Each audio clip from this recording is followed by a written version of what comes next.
Hi guys, may share ako na technique kung paano natin mabilis ma-memorize yung sound value ng isang Korean alphabet. Okay, so magsimula tayo sa vowel. So remember this consonant na ito, yung character.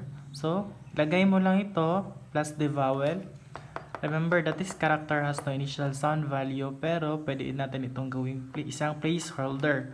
Halimbawa ito ay isang letter lamang at ito naman ay isang syllabic form of a. Since sound na yung pinag-uusapan dito, so gagamit tayo ng syllabic form. Since ang Korean ay syllabic form siya ng language. Okay, ya.